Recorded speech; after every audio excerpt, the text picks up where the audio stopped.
আজকে আমার বরমশাই সকাল সকাল বাজার থেকে পমফ্রেট মাছ নিয়ে চলে এসেছে, মাঝারি সাইজে, দেখতেই পাচ্ছ। তো মাছটার জন্য আমি ম্যারিনেট করার জন্য একটু 8 চামচ মতো লবণ, পরিমাণ মতো হলুদ, পরিমাণ মতো কাশ্মীরি লঙ্কার গুঁড়ো দিয়ে ভালো করে এটা মশলা দিয়ে এগুলো দিয়ে মাখাবো মাছটাকে।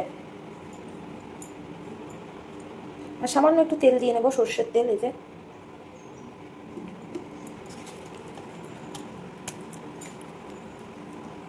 তো ম্যারিনেট করা হয়ে গেছে।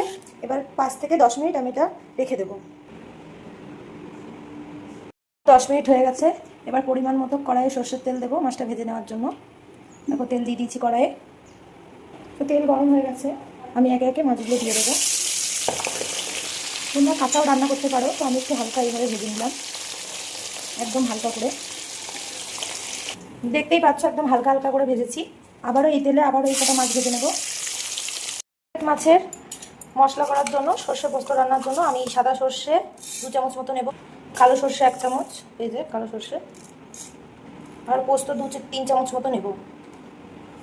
পোস্ত ঢেলে দিলাম। আমি এখানে 6টা লঙ্কা নিয়ে নিয়েছি। তোমরা পরিমাণ মতো ঝাল দেবে, যেরকম তোমরা ঝাল খাও। সামান্য একটু লবণ দিয়ে দেবো, পরিমাণ মতো জল দিয়ে পেস্ট করব। তো দেখো সুন্দরভাবে পেস্ট হয়ে গেছে, একদম সুন্দরভাবে। তো কড়াই থেকে কিছুটা তেল আমি বাটিতে তুলে রাখবো। তেল একদম গরম হয়ে গেছে। এর মধ্যে অল্প পরিমাণে কালো জিরে আর 2টো কাঁচা লঙ্কা দিয়ে দেবো। এবার মশলাটা ঢেলে দেবো।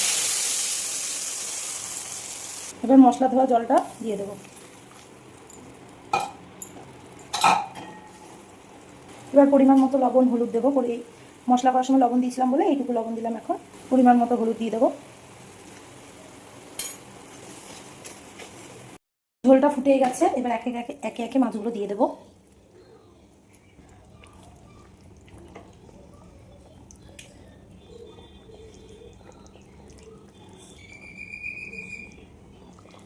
তো আমার রেডি হয়ে গেছে সর্ষে পোস্ত দিয়ে পমফ্রেট মাছের ঝাল। আমার হয়ে গেছে পমফ্রেট মাছের সর্ষে দিয়ে পোস্ত দিয়ে। তোমরা অবশ্যই ট্রাই করে দেখবে, গরম গরম ভাত দিয়ে খুব সুন্দর লাগে খেতে। রেসিপিটা ভালো লেগে থাকলে লাইক, কমেন্ট আর একটা শেয়ার করে দিও। সবাইকে টাটা। সবাই ভালো থেকো আর সুস্থ থেকো। আজকের মতো এখানেই বিদায় জানালাম।